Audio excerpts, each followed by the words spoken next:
ایک ایسا شخص جس کے پاس نہ کوئی فوج تھی نہ کوئی سیاسی طاقت، اگر کچھ تھا تو وہ صرف اور صرف ایک خالی پیٹ تھا، اور پھر اس خالی پیٹ کی بدولت اس نے دنیا کے سب سے بڑے جمہوری ملک کو نقشہ بدلنے کے اوپر مجبور کر دیا۔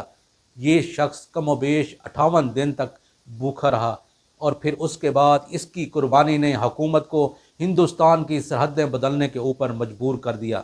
یہ محض صرف ایک کہانی نہیں ہے، بلکہ ایسی حقیقی روایت ہے جو آج بھی ہندوستان کی سیاست میں زندہ ہے۔ آخر بھوک ہڑتال اتنا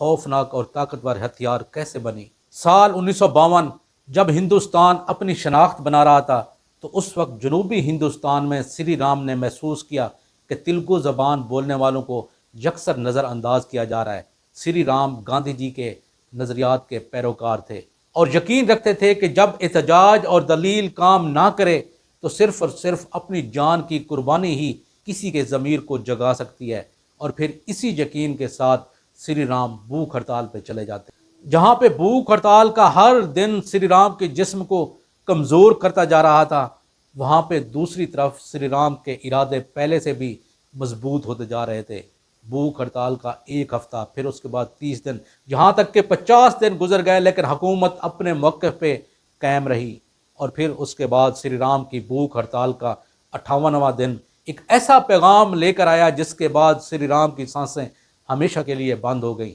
لیکن اس پیغام نے وہ کام کر دکھایا جو سری رام کی زندگی میں ممکن ہی نہیں تھا۔ سری رام کے وفات کی خبر پورے ہندوستان میں جنگل میں آگ کی طرح پھیل گئی، لاکھوں لوگ سڑکوں پہ آ گئے، ریلوے لائن کو بند کر دیا، سرکاری عمارتوں کے اوپر حملے شروع ہو گئے، اور اس کے بعد کئی شہروں میں ہنگامے ٹوٹ پڑے۔ دباؤ اتنا شدید تھا کہ چند ہی دنوں بعد وزیر اعظم نہرو کو نئی ریاست آندھرا کا اعلان کرنا پڑا، اور اس کے بعد ہندوستان کی تمام ریاستوں کی حد بندی زبان کے اوپر کر دی گئی، اور یوں ایک شخص کی بھوک ہڑتال نے پورے ملک کا نقشہ بدل کر رکھ دیا۔